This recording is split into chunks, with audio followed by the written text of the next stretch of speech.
प्रादेशिक मंत्र्यामध्ये स्वागत आहे मित्रांनो. खूप जणांचा मला मेसेज आला होता की बाबा तुमचे जे काही सेटअप आहे किंवा तुम्ही जे मोस्ट ऑफ द ते तुमचे NFT 50 मध्ये का असतात, तुम्ही बँक NFT मध्ये करत नाही का, किंवा तुमची पहिली प्रायोरिटी NFT 50 असते का, असे खूप जणांचे मला मेसेज आले होते. तर पहिली प्रायोरिटी माझी NFT 50 असते. ह्याचं कारण खूप सिम्पल आहे.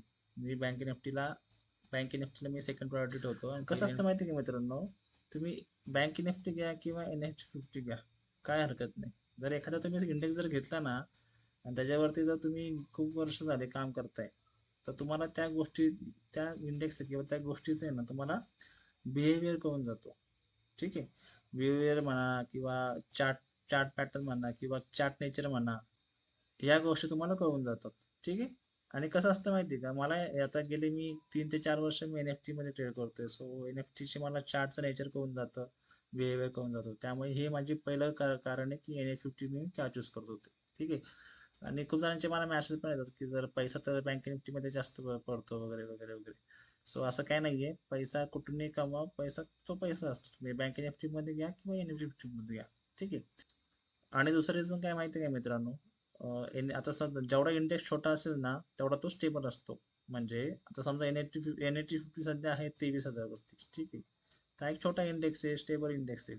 इंडेक्स जर छोटा असेल ना तर तो जास्त स्टेबल असते. स्टेबल इन द सेन्स की त्याच्यामध्ये व्हॉलेटिलिटी थोडीफार कमी असते as compared to bank NFT. आता बँक एन-एफ-टीमध्ये कसं आहे की व्हॉलेटिलिटी एवढी एवढी असते की तुमचा जो एस मारून जाईल ना तो, तरी तुम्हाला कळणार नाही, एवढी व्हॉलेटिलिटी असते.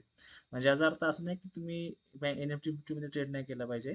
ऑप्शन बाईंग जर तुम्ही करत असाल ना तर तुम्हाला NFT 50 मध्ये सुद्धा तेवढं तुम्हाला व्हॉलेटिलिटी बघायला मिळेल. फक्त त्याची जी व्हॉलेटिलिटी आहे ती बँक एन-एफ-टी पेक्षा थोडी कमी असेल. म्हणून आपण NFT आपण प्रेफर करतो. तर हे माझं दुसरं रिझन आहे. ठीक आहे. आता तुम्हाला मेन पॉईंट सांगतो काय. जर तुम्हाला सेटअप शिकायचे, ठीक आहे, सेटअप शिकायचं आहे किंवा प्राइस ॲक्शनवर तुम्हाला जर ट्रेड करायचा आहे असं समजा, तर तर बँक एन-एफ-टी मध्ये ना, तर ते जे सेटअप आहेत ना बँक एन-एफ-टी मध्ये 10 पैकी 7 वेळा चालेल.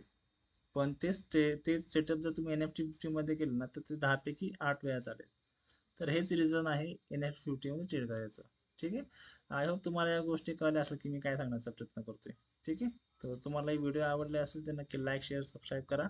आणि आपल्या मेसेजमध्ये मी पिंग करेल तर आपल्या टेलिग्राम चॅनल तुम्ही जॉईन करून घ्या. ठीक आहे. भेटू आता पुढच्या व्हिडिओमध्ये. ठीक आहे. चलो बाय मित्रांनो.